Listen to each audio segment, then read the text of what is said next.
about performance management and feedback.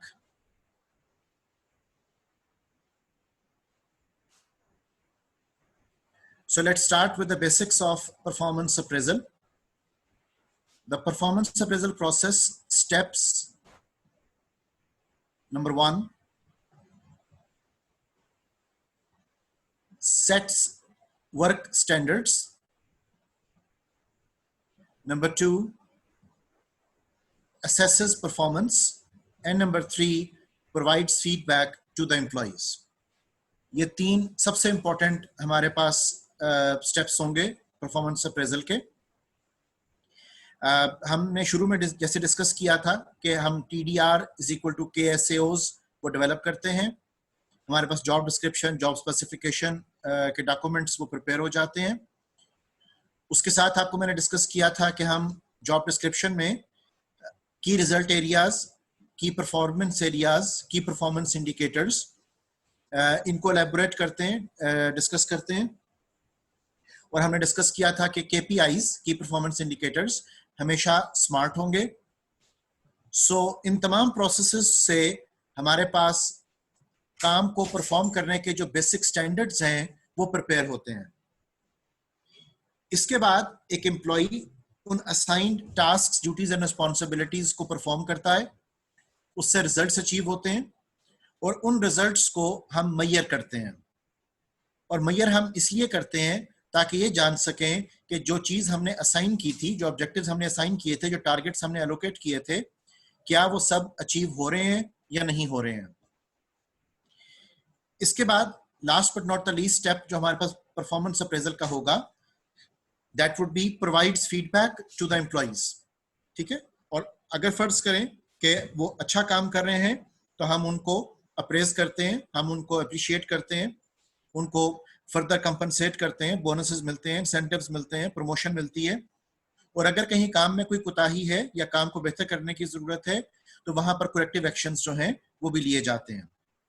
सो हम अपने employees को ट्रेन एंड डेवलप भी करेंगे, हम उनको अप्रेज भी करेंगे, हम उनको प्रॉपर फीडबैक भी प्रोवाइड करेंगे, कंस्ट्रक्टिव फीडबैक प्रोवाइड करेंगे। वो feedback for the sake of feedback ना हो, वो फीडबैक फॉर क्रिटिसिज्म ना हो, वो फीडबैक फॉर डेवलपमेंट हो। सो वो एम्प्लॉइज को प्रोवाइड किया जाता है और इस बात को इंश्योर किया जाता है कि ऑर्गेनाइजेशन के जो long term goals and objectives हैं वो प्रॉपर तरीके से अचीव होते रहें।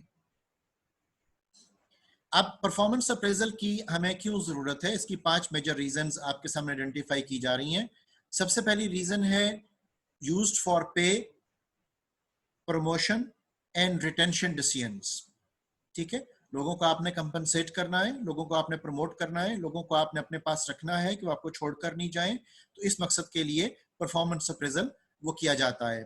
याद रखिएगा कि employees are your best asset, but employees are a type of asset जिसको आप ओन नहीं कर सकते, आप सिर्फ अपने एम्प्लॉइज को रिटेन कर सकते हो। So that is the reason कि हमें उनके लिए रिटेंशन स्ट्रेटजीज जो हैं वो बनानी पड़ती हैं। इसी तरह उनकी एम्प्लॉयबिलिटी के साथ साथ उनकी प्रमोटेबिलिटी को भी हमने इंश्योर करना है उसको, और जाहिर है हमने उनको कंपनसेट भी करना है, बेनिफिट्स भी प्रोवाइड करनी है। तो these are the basic reasons के हम परफॉर्मेंस अप्रेजल क्यों कर रहे हैं। Number 2, links performance management to company goals, ताकि हर किसी की जॉब में जो उसके KPIs हैं उनको हम लिंकअप कर सकें कॉर्पोरेट लेवल के गोल्स एंड ऑब्जेक्टिव्स के साथ, organizational level goals and objectives के साथ, डिपार्टमेंटल गोल्स एंड ऑब्जेक्टिव्स के साथ। तो हमारे पास एक पूरी hierarchy of goals and objectives वो डेवलप हो जाती है और वो सब के सब आपस में एक सिंक्रोनाइज्ड, एक पैटर्नाइज्ड वे में काम करते हैं। The third reason we have is the manager can correct deficiencies and reinforce strengths. ठीक है, सो अगर फर्ज करें कहीं पर कोई काम में कोताही हो, उसको हम आइडेंटिफाई कर सकते हैं और उसको फिर प्रॉपर तरीके से ट्रेनिंग के साथ, डेवलपमेंटल एस्पेक्ट्स के साथ हम उस डेफिशिएंसी को, उस कमी को दूर करने की कोशिश वो करते हैं। हम आगे चलकर ट्रेनिंग एंड डेवलपमेंट के हवाले से भी पढ़ेंगे कि we go for TNA। TNA stands for training need assessment, जिसमें ये कैलकुलेट किया जाता है कि किस एम्प्लॉय को किस ट्रेनिंग की वो जरूरत है। सो ये सब चीजें भी, ट्रेनिंग नीड्स को भी आइडेंटिफाई करने के लिए हमें performance appraisal, performance calculation, performance valuations वो करनी पड़ती हैं। इसी तरह फोर्थ पॉइंट पर देखिए, वो लिखा हुआ है कि with appraisals employees can review career plans. ठीक है, सो एक एम्प्लॉय को उसकी प्रमोटेबिलिटी के बारे में, उसके कैरियर प्रोग्रेशन के बारे में, उसकी अपग्रेडेशन के बारे में भी पता चल सकता है कि किस तरीके से वो अपने आप को डेवलप करे और किस तरीके से फ्यूचर में वो प्रोग्रेस वो कर सकता है। And the fifth need, as I was already telling you, कि ट्रेनिंग नीड असेसमेंट हम आइडेंटिफाई करते हैं तो परफॉर्मेंस अप्रेजल। तो यहाँ पर हमारे पास पॉइंट लिखा हुआ है कि ट्रेनिंग नीड्स आर आइडेंटिफाइड, और उसके लिए आपको मैंने टर्म बताई for training and development literature, the term is TNA, training need assessment. अब परफॉर्मेंस मैनेजमेंट एंड फीडबैक को हम थोड़ा सा फर्दर एलेबोरेट करते हैं। Organizations need broader performance measures to ensure, number one, that performance deficiencies addressed in timely manner through employee development programs. ठीक है, तो हम ऐसे डेवलपमेंट प्रोग्राम्स लॉन्च करें जिससे कि एम्प्लॉय की करंट और फ्यूचर नीड्स ऑफ डेवलपमेंट जो हैं वो पूरी हो सकें। Number two, employees' behaviors channeled in appropriate direction toward performance of specific objectives। और जाहिर है कि वो जो appropriate direction हमने डेवलप करनी है behaviors के बारे में, उस हवाले से ट्रेनिंग एंड डेवलपमेंट की भी जरूरत होगी, ऑर्गेनाइजेशनल बिहेवियर मॉडिफिकेशन की भी हमें जरूरत होगी, और हमें कैलकुलेट करना पड़ेगा कि हमने उनको क्या काम एलोकेट किया और किस कदर वो काम अचीव हुआ। इसी तरह हमारे पास नेक्स्ट पॉइंट है कि employees provided with appropriate and specific feedback to assist with career development. तो कैरियर प्रोग्रेशन के लिए भी परफॉर्मेंस अप्रेजल, परफॉर्मेंस मैनेजमेंट, हमें इन चीजों की जरूरत वो रहती है। अब हमारे पास कुछ स्ट्रेटेजिक चॉइसेस हैं परफॉर्मेंस मैनेजमेंट के हवाले से। इन स्ट्रेटेजिक चॉइसेस को हम 5 कैटेगरीज में डिवाइड कर रहे हैं। सबसे पहले देखिए, हम डिसाइड करेंगे कि how system will be used, कि जो हम परफॉर्मेंस मैनेजमेंट का एक पूरा सिस्टम डेवलप कर रहे हैं, उस सिस्टम को हमने एक्चुअली इवेंचुअली यूज कैसे करना है। सो उस सिस्टम को हम यूज करेंगे फॉर एम्प्लॉय डेवलपमेंट, उस सिस्टम को हम यूज करेंगे to determine rewards and compensation, हम परफॉर्मेंस मैनेजमेंट के सिस्टम को यूज करेंगे टू एनहांस मोटिवेशन, लोगों को मोटिवेट करने के लिए, उनको एनर्जेटिक बनाने के लिए, उनका एंथुजियाज्म लेकर आने के लिए, उनको पार्टिसिपेटिव स्टाइल की तरफ डेवलप करने के लिए, उनकी engagement with the organization develop करने के लिए। सो हम परफॉर्मेंस मैनेजमेंट को एज अ टूल वो यूज करेंगे।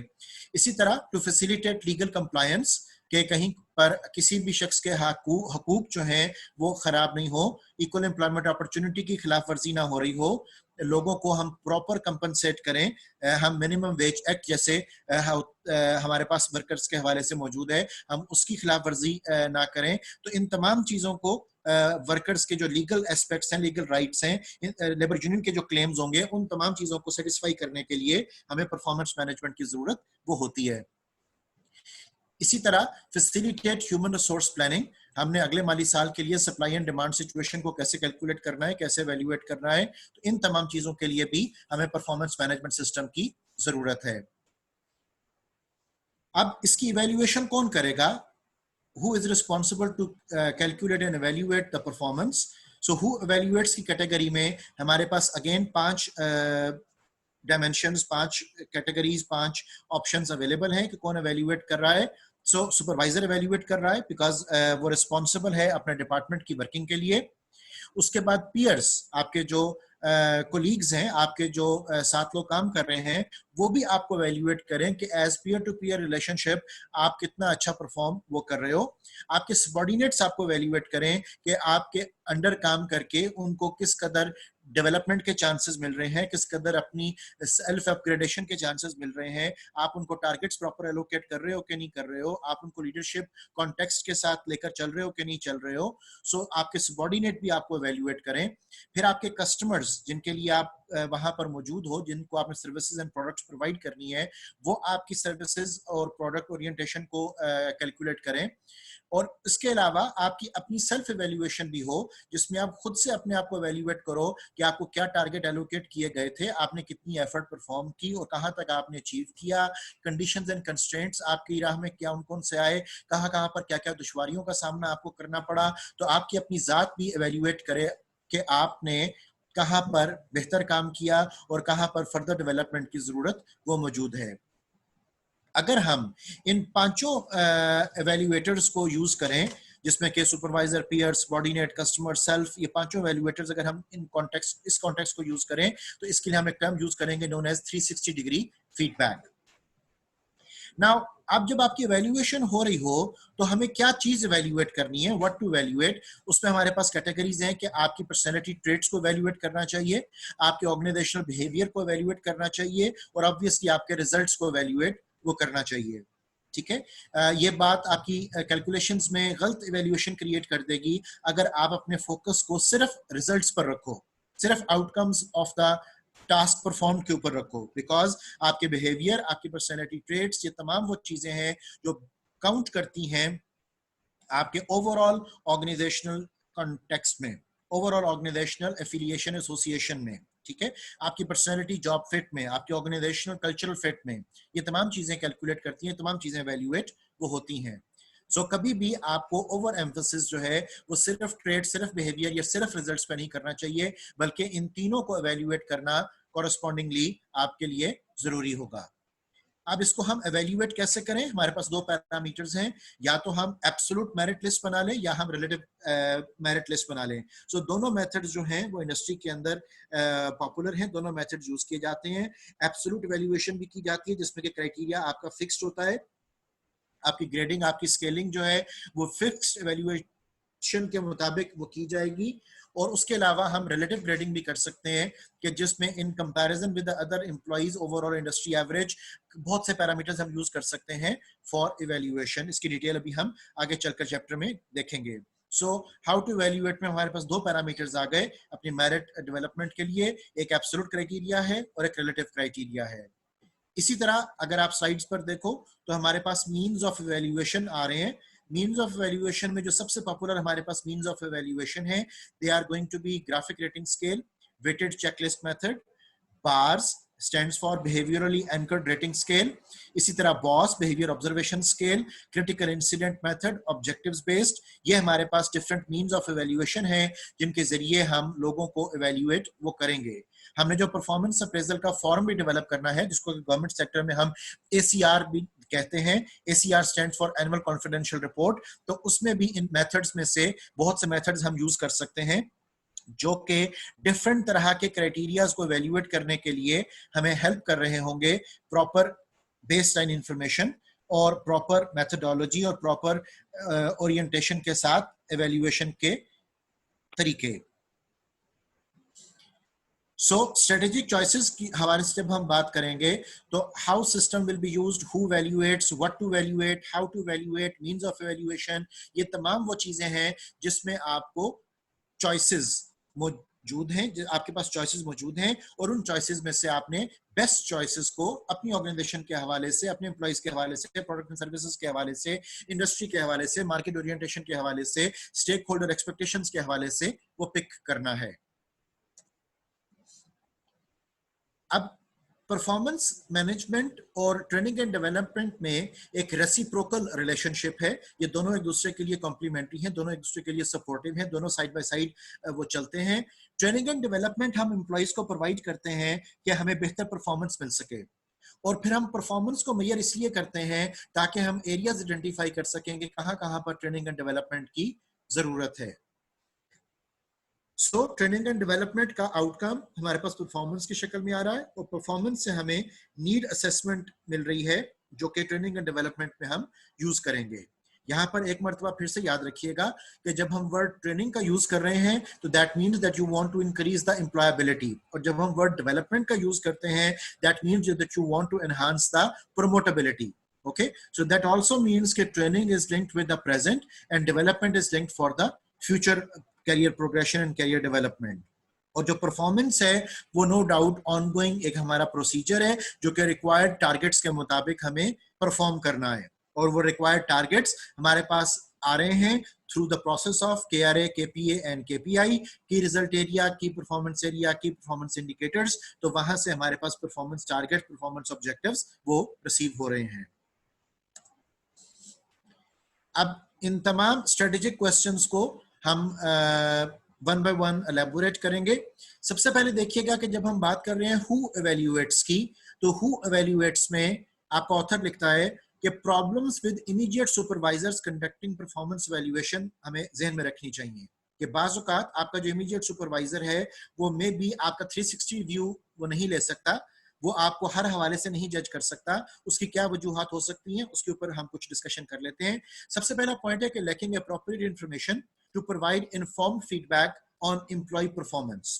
ठीक है, आपके पास कोई ऐसा मेथड नहीं है, आपके पास एम्प्लॉइज डायरेक्टली ऑब्जर्वेशन में नहीं है, आपके पास वो डायरेक्ट एक्सपर्टीज नहीं है जिससे कि आप डिफरेंट तरह के एम्प्लॉइज जो आपके अंडर काम कर रहे हैं आप उनकी परफॉर्मेंस को सही तरीके से वैल्यूएट वो कर सको। तो बहुत सी रीजन हो सकती हैं जिसकी वजह से lacking appropriate information to provide informed feedback to employ performance एक वजह हो गई, एक प्रॉब्लम हो गई।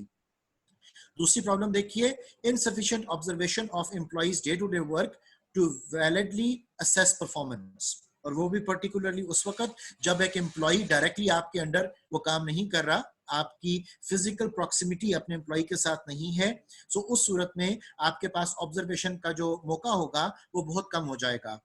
थर्ड पॉइंट देखिएगा, lack of knowledge about technical dimensions of subordinates work.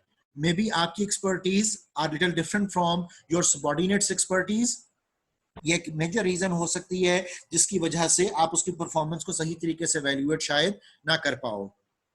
Lack of training और एप्रिसिएशन फॉर इवैल्यूएशन प्रोसेस। अगर आपको ट्रेनिंग नहीं प्रोवाइड की गई, आपको पता ही नहीं है कि वैल्यूएशन किस तरीके से करनी है, आप एचआर के कॉन्टेक्स्ट में नॉन टेक्निकल बैकग्राउंड से हो, तो उस सूरत में भी आप बेहतर एवेल्युएशन नहीं कर पाओगे और फिर आपकी सेल्फ जजमेंट्स, फिर आपकी इनर बायसेस, प्रेजुडिस एटीट्यूड, ये सब चीजें जो हैं वो हायल हो जाएंगी आपकी सही एवेल्युएशन में। सो परफॉर्मेंस एवेल्युएशन एक टेक्निकल काम है जिसको के सीखना, जिसको के समझना वो हम सब के लिए बहुत जरूरी होता है। अदरवाइज सिर्फ आपकी सेल्फ जजमेंट वो एक शख्स को कंप्लीटली एनालाइज एवेल्युएट नहीं कर सकती। Last but not the least point जो आपका यहाँ साइड पर दर्ज है वो लिखा हुआ है कि perceptual errors by supervisors that create bias और lack of subjectivity in evaluations. ठीक है, सो आप प्रॉपर एवेल्युएशन नहीं कर पाओगे बिकॉज इनर बायसेस इंसान के साथ होती हैं, वो हिंड्रेंस का सबब बन जाती हैं प्रॉपर एवेल्युएशन में। सो हमें इस बात का बड़ा ख्याल रखना चाहिए कि हर दूसरे शख्स को मुकम्मल तौर पर नहीं जान सकता। कई तरह के परसेप्चुअल बायसेस, कई तरह के परसेप्चुअल एरर्स वो आड़े आ सकते हैं, वो सामने आ सकते हैं जो कि हमारी एवेल्युएशन को कमजोर वो बना देते हैं। सो अपनी इन परसेप्चुअल एरर्स को, अपनी बायसेस को ओवरकम करने के मेथड्स भी हमें सीखने चाहिए और हमें पता होना चाहिए कि किस किस हवाले से हमारा जो एटीट्यूड है वो फेवरेटिज्म की तरफ जा सकता है। हम प्रेजुडिस एटीट्यूड यूज कर सकते हैं, हम बायस्ड डिसीजन मेकिंग कर सकते हैं। तो इन तमाम चीजों को कम से कम करने की कोशिश करनी चाहिए क्योंकि शायद आप इनको मुकम्मल तौर पर खत्म ना कर पाओ। इसका जो सबसे आसान तरीका अभी हम आगे चलकर भी पढ़ेंगे और वो ये होता है कि हम एक मेरिट ऐसा बना लें कि जिस मेरिट पे तमाम लोगों को इवैल्यूएट किया जाए, ना कि सिर्फ हम उसको अपने हवाले से देखें कि कौन हमारी गुड बुक्स में है और कौन हमारी बैड बुक्स में है। अब परसेप्चुअल एरर्स जो हैं वो कितने किस्मों के हो सकते हैं, इसके ऊपर हम कुछ डिस्कशन कर लेते हैं। चंद तरह के जो परसेप्चुअल पॉपुलर एरर्स हैं वो आपके सामने यहाँ पर दर्ज किए गए हैं। सबसे पहले देखिए hello effect.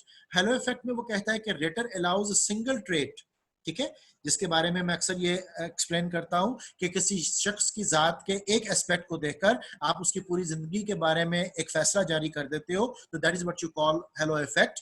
So rater allows single trait outcome और consideration to influence other measures of performance. ठीक है, आपने किसी एक एस्पेक्ट को देखा, आपने किसी एक इंसिडेंट को देखा और उसकी बेसिस पर आपने उस शख्स के बारे में एक ओवरऑल जजमेंट अपनी क्रिएट कर ली, so that is an error. इसी तरह एक अगला जो एक्सप्रेशन हमारे पास मौजूद है दैट इज स्टीरियोटाइपिंग। और स्टीरियोटाइपिंग के बारे में हम ये कहते हैं कि rater makes performance judgment based on employees personal characteristics rather than employees actual performance. ठीक है, कि आपने उसकी जात के किसी एक पहलू को नहीं देखा, आपने उसकी पर्सनैलिटी को ओवरऑल देखा, आपने ये देखा कि वो किस ग्रुप से बिलोंग करता है, किस नेशनैलिटी से बिलोंग करता है, किस रंगो मजहब से बिलोंग करता है, और उस ग्रुप, नेशनैलिटी, रंगो मजहब के बारे में आपकी जो भी बायसनेस है, आपके जो भी परसेप्शंस हैं, उसको आपने उस शख्स की परफॉर्मेंस के साथ एसोसिएट वो डायरेक्टली कर दिया। सो that is what you call stereotyping. ठीक है, इसको हम यूं भी एक्सप्लेन कर सकते हैं कि अगर आप कुल को देखकर जुज पर बात करो तो दैट इज स्टीरियोटाइपिंग, और अगर आप जुज को देखकर कुल पर बात करो तो दैट इज हालो इफेक्ट। हमारे पास एक तीसरा एरर जो कि अमूमन हमें फेस करना पड़ता है ऑर्गेनाइजेशंस के अंदर जब हम परफॉर्मेंस को वैल्यूएट कर रहे हैं पर्टिकुलरली, और उसका नाम है रीसेंसी एरर। रीसेंसी एरर का मतलब यह है कि recent events and behaviour of employees bias raters evaluation of employees overall performance. ठीक है, जिसमें कि एक जो मौजूदा एक वाकया होगा, एक मौजूदा जो एक कोई एक्सीडेंट और इंसिडेंट हो सकता है, उसको आप बेस बना लेते हो किसी शख्स के बारे में फैसला करते हुए। ठीक है, सो हो सकता है कि पूरा साल उसने बहुत मेहनत की, पूरा साल उसने बहुत अच्छा काम किया, आखिर में पहुंचकर उससे कोई गलती कुताही हो गई और आपने उस गलती कुताही को ही देखकर उसकी परफॉर्मेंस को खराब कर दिया। ठीक है, आपने उसकी वैल्यूएशन वो ठीक तरीके से नहीं की। सो रीसेंसी एरर ये अक्सर औकात हमारे साथ पेश आता है, एवरीडे लाइफ में भी, ऑर्गेनाइजेशनल सेटअप में भी। सो हमें इस बात का अंदाजा होना चाहिए कि एक इंसान होने के नाते ये तमाम बायसेस, ये तमाम ह्यूरिस्टिक्स, ये तमाम प्रेजुडिस, एटीट्यूड्स, ये सब के सब हमारे साथ एसोसिएटेड हैं। इसके बाद एक और एरर जो हम अक्सर अपनी इवैल्यूएशन में कर जाते हैं, और वो है central tendency error. Central tendency error का मतलब होता है कि इवैल्यूएटर अवॉइड्स हायर और lower ends of rating in favour of placing all employees at और नियर मिडल ऑफ स्केल्स। ठीक है, सपोजिटली आपने लोगों को इवैल्यूएट करने के लिए जो एक लिकर्ट स्केल बनाया हुआ है, वो लिकर्ट स्केल आपका ऑड नंबर है। The example can be 1 to 5। ठीक है, 1 means low performance and 5 means high performance. So अब अगर हम इवैल्यूएशन करते वक्त 3 पर टिक लगाते हैं, तो अब ये जानना मुश्किल होगा कि ये जो 3 हमने मिडिल वैल्यू पिक की है, ये टुवर्ड्स लोअर साइड इसका ज्यादा इंपैक्ट है कि टुवर्ड्स हायर साइड इसका ज्यादा इंपैक्ट है। ठीक है, कि लोगों की जो परफॉर्मेंस है वो 1 और 2 की अपर लिमिट है कि वो 4 और 5 की लोअर लिमिट है। ओके, तो central tendency error statistically speaking ये हमारी इवैल्यूएशन को कंटामिनेट कर सकती है, पोल्यूट कर सकती है। सो नंबर 1 तो ये कोशिश करनी चाहिए कि हम लोगों को जब इवैल्यूएट करें तो सपोजिटली अगर हमें लिकर्ट स्केल बनाना है तो हम ऑड नंबर की बजाय इवन नंबर स्केल वो पिक करें, और उसके अलावा हमें कोशिश करनी चाहिए कि हम सेंट्रल टेंडेंसी एरर को जिस कदर भी हो सकता है वो अवॉइड करें। ठीक है, तो फिर से अगर आप इसकी डेफिनेशन को देखो कि evaluator avoids higher and lower ends of rating in favor of placing all employees at or near middle of scales. उसके बाद हमारे पास एक और एरर जो मौजूद है, that is leniency and strictness errors. Leniency और स्ट्रिक्टनेस एरर के बारे में वो कहता है कि evaluators tendency to rate all employees above leniency, ये लीनियंसी की कैटेगरी होगी, और below which is strictness actual performance level. ठीक है, सो इवैल्यूएशन करते वक्त आप या तो बहुत ज्यादा लीनियंट हो रहे हो या आप बहुत ज्यादा स्ट्रिक्ट हो रहे हो। सो दोनों केसेस में आप परफॉर्मेंस को सही जज, सही इवैल्यूएट नहीं कर पाते हो।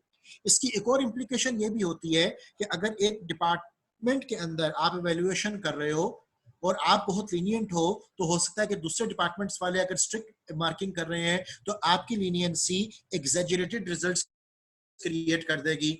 इसी के बरक्स अगर दूसरे डिपार्टमेंट्स बहुत लीनियंट मार्किंग कर रहे हैं और आप बहुत स्ट्रिक्ट मार्किंग कर रहे हो, तो उससे भी ये होगा कि आपके डिपार्टमेंट की जो परफॉर्मेंस होगी वो अंडररेटेड बन जाएगी। देयरफॉर हमें ना बहुत लीनियंट होना चाहिए, ना बहुत स्ट्रिक्ट होना चाहिए। अगेन हमारे पास इन तमाम एरर्स एंड बायसेस को जो ओवरकम करने का एक पैरामीटर होगा वो ये है कि हम मेरिट के ऊपर बेस्ड वो बात करें।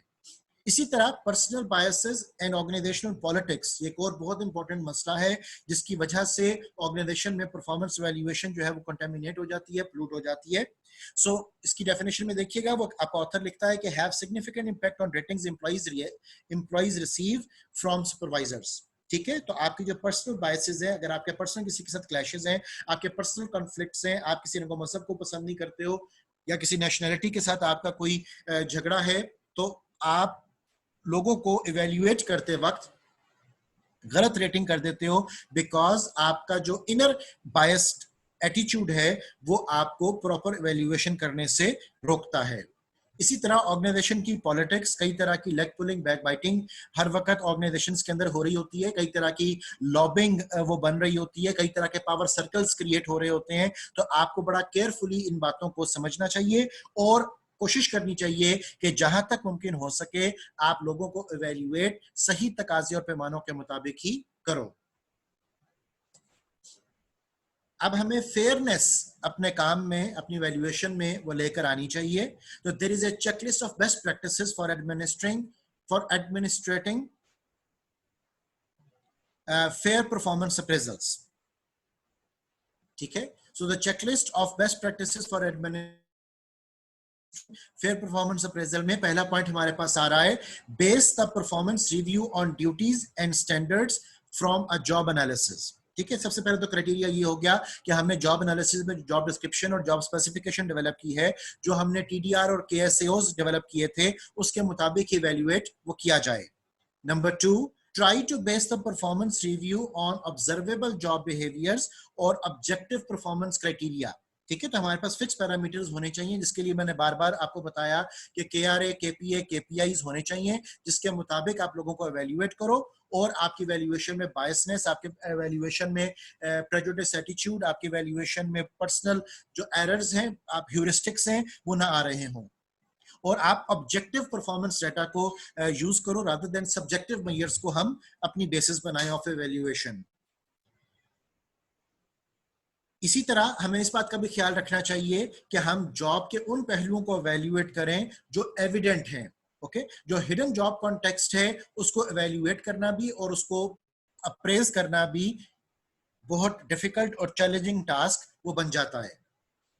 The third step is make it clear ahead of time what your performance expectations are।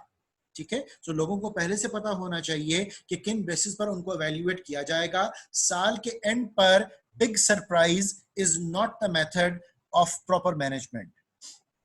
ठीक है, लोगों को पहले से पता हो उनको क्या टारगेट्स दिए गए हैं, उनसे क्या एक्सपेक्टेशन व्यवस्था की गई है, उनके KRA, KPA, KPIs क्या है, उसके मुताबिक ही लोग अपनी एफर्ट को वहां पर इनकॉर्पोरेट करते हैं और उसी तरीके से ऑर्गेनाइजेशन अपने ऑब्जेक्टिव्स को ही मानों में अचीव वो कर पाती है। सो आपकी जो भी परफॉर्मेंस एक्सपेक्टेशंस हैं, क्वालिटेटिव और क्वांटिटेटिव, वो दोनों आपने एम्प्लॉइज के साथ शेयर्ड वो होनी चाहिए। उसके बाद आपका ऑथर लिखता है कि use a standardised performance review procedure for all employees.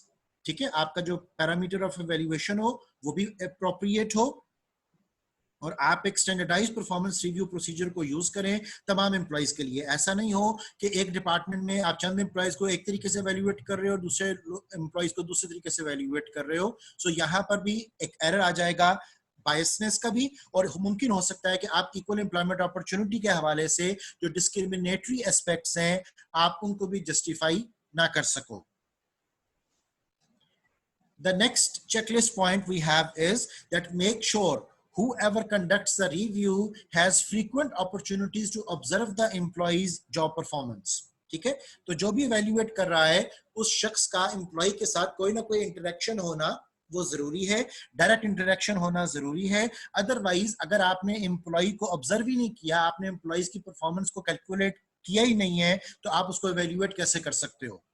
Next point देखिएगा कि आइदर यूज मल्टीपल रेटर्स और have the rater supervisor evaluate the appraisal results.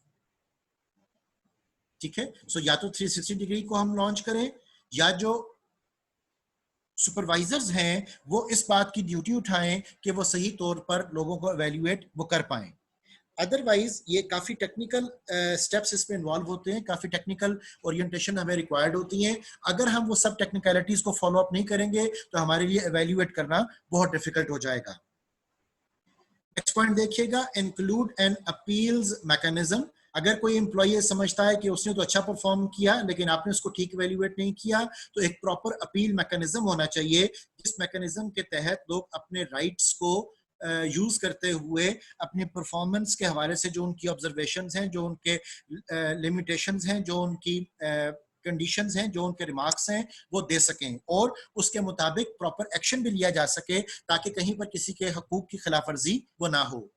Next point देखिएगा, document the appraisal review process and results. ताकि हमारे पास एक historical president भी maintain होता रहे और तमाम लोगों को किसी भी स्टेज के ऊपर ये जज करने में मुश्किल ना हो कि किस माली साल में उनकी इवैल्यूएशन किन बेसिस पर की गई थी, ताकि वो अपने करेक्टिव एक्शंस, अपने पर्सनल करेक्शंस को, अपने काम की बेहतरी को वो ब्रूएकार लाते हुए ऑर्गेनाइजेशन के ऑब्जेक्टिव्स को अचीव करने में मदद वो दे सकें।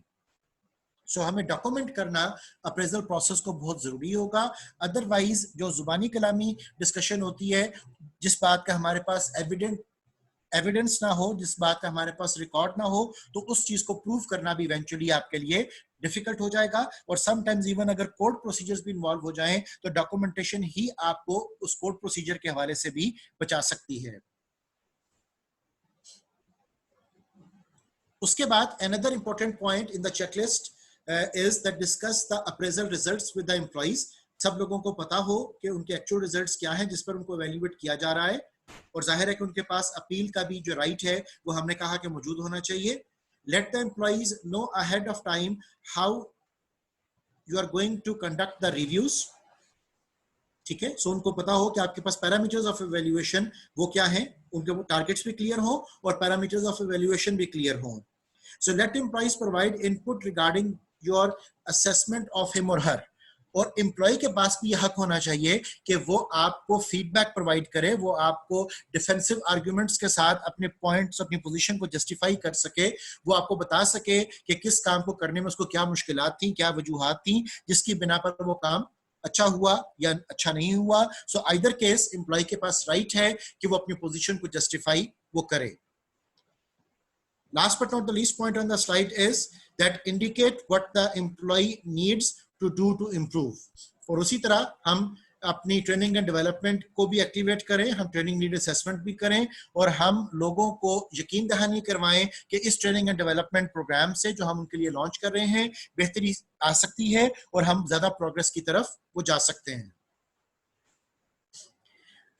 So the next point we have is in the checklist for the need for fairness in the performance management system। आपका ऑथर लिखता है कि train the supervisors who will be doing the appraisals, because आपको मैंने बताया कि ये technical सारा काम है, इसको आप सेल्फ जजमेंट के ऊपर वो परफॉर्म नहीं कर सकते।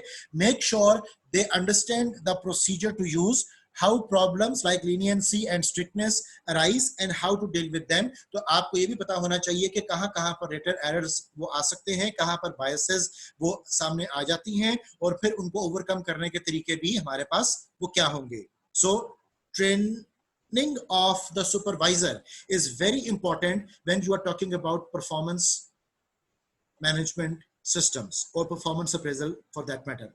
ठीक है, सो उसकी टेक्निकलिटीज, बार्स को कैसे फिल करना होता है, बिहेवियरली अनकट रेटिंग स्केल को, ग्राफिक रेटिंग स्केल को, बॉस को कैसे फिल करना होता है, पैरामीटर्स ऑफ इवैल्यूएशन क्या होते हैं, उनकी डेफिनेशंस क्या हैं, उसमें कंपिटेंसीज कैसे इन्वॉल्व होती हैं। तो ये तमाम वो टेक्निकलिटीज हैं जिनके बारे में ट्रेनिंग प्रोवाइड करना जरूरी है।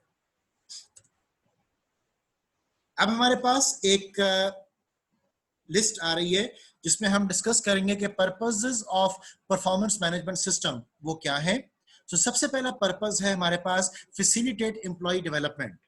जब हम फैसिलिटेशन ऑफ एम्प्लॉय डेवलपमेंट की बात करते हैं तो उसमें आपका ऑथर कहता है कि determine specific training and development needs, ताकि हमें एग्जैक्टली अंदाजा हो कि किस एम्प्लॉय को किस किस्म की ट्रेनिंग हमने प्रोवाइड करनी है, कौन से डेवलपमेंटल प्रोसीजर्स में उसको इन्वॉल्व करना है, and assess individual and team strengths and weaknesses. और आपको ये भी पता हो कि वो एम्प्लॉय जब एक टीम वर्क में काम कर रहा है, एक ग्रुप में काम कर रहा है, तो वहां पर उसको कौन से नॉर्म्स, कौन सी ट्रेनिंग्स की जरूरत वो होगी। बिकॉज ग्रुप के अंदर भी कई हवालों से डिफरेंट ग्रुप डायनामिक्स मौजूद होते हैं जो कि आपकी परफॉर्मेंस को बूस्ट भी कर सकते हैं और कंटेमिनेट भी कर सकते हैं। ठीक है, वहां पर ग्रुप थिंक भी हो सकती है, वहां पर कई तरह की लेग पुलिंग, बैक बाइटिंग भी हो सकती है, वहां पर ग्रुप पॉलिटिक्स भी हो सकती हैं। सो आपको बड़ा केयरफुल होकर वर्किंग अपनी समझनी भी होगी और एक ग्रुप के साथ परफॉर्म भी करनी होगी। इसके बाद वो बात करता है कि determine appropriate rewards and compensations. So rewards and compensation के हवाले से salary, promotion, retention and bonus रसियंस, जैसा आपको मैंने पहले भी अर्ज किया कि तमाम फैसले आपके परफॉर्मेंस अप्रेजल के ऊपर डिपेंड कर रहे होते हैं। Employees must understand and accept performance feedback system. और एम्प्लॉय को बहुत क्लियरली पता होना चाहिए कि परफॉर्मेंस इवैल्यूएशन पैरामीटर्स जो हैं वो क्या हैं और लास्ट पॉइंट जो हम यहाँ स्लाइड पर देख रहे हैं, it is talking about enhance employee motivation. तो motivation is like very important aspect, जिसके बगैर एम्प्लॉय की इन्वॉल्वमेंट, एंगेजमेंट, कमिटमेंट वो क्रिएट नहीं होती। So employee acknowledgement and praise reinforce desirable behaviors and outcomes। तो जब हम उनसे पर्टिकुलर बिहेवियर डिमांड कर रहे हैं तो उस बिहेवियर को हमें अप्रेज भी करना पड़ेगा, उस बिहेवियर को हमें रीइंफोर्स भी करना पड़ेगा, उस बिहेवियर को हमें मोटिवेट भी करना पड़ेगा। अब मोटिवेशन के लिए आप चाहे इंट्रिंसिक मोटिवेशन का सहारा लो, एक्सट्रिंसिक मोटिवेशन का सहारा लो, आप डिफरेंट मॉडल्स यूज कर सकते हो। जैसे हर्ट्जबर्ग 2 फैक्टर थ्योरी है, हमारे पास Maslow's hierarchy need evaluation parameter है, थ्योरी एक्स थ्योरी वाई है, हमारे पास एल्डरफर्ड्स ERG मॉडल है। तो बहुत से एस्पेक्ट से हम लोगों को एवेल्यूएट, लोगों की जॉब की परफॉर्मेंस कैलकुलेशन, उनकी मोटिवेशन, इन तमाम चीजों को इंश्योर वो कर सकते हैं। हमारे पास फर्स्ट सेशन का टाइम खत्म हो रहा है, इंशाल्लाह सेकंड सेशन में आपसे मुलाकात वो होती है। Thank you.